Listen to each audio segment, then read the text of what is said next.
જેની અત્યંત આતુરતાપૂર્વક રાહ જોવાઈ રહી છે તે નૈઋત્યનું ચોમાસું આગામી 2 થી 3 દિવસમાં ગુજરાતમાં પ્રવેશ કરે તેવી શક્યતા છે।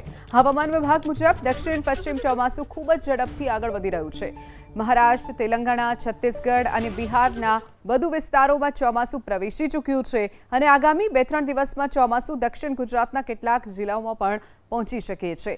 આ તરફ ઉત્તર પ્રદેશના ઉત્તરી ભાગથી રાજસ્થાનથી લઈ અને ઉત્તર ગુજરાત તરફ એક ટ્રફ અને ઉત્તર ગુજરાતના આસપાસ વિસ્તારોમાં સાયક્લોનિક સર્ક્યુલેશન સક્રિય થઈ રહ્યું છે, જેને જોતા 29 જૂન સુધી રાજ્યમાં હળવાથી મધ્યમ વરસાદ વરસી શકે છે। દક્ષિણ ગુજરાત અને સૌરાષ્ટ્રમાં ભારે વરસાદની આગાહી કરવામાં આવી છે।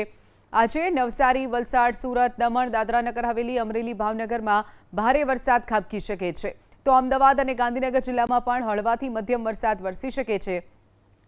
આ તરફ ગુજરાતના મહેસાણા, સાબરકાંઠા, અરવલ્લીની સાથે મધ્ય ગુજરાતના આણંદ, ખેડા, મહીસાગર, પંચમહાલ, દાહોદ, વડોદરા અને છોટાઉદેપુર જિલ્લામાં પણ હળવોથી મધ્યમ વરસાદ વરસી શકે છે।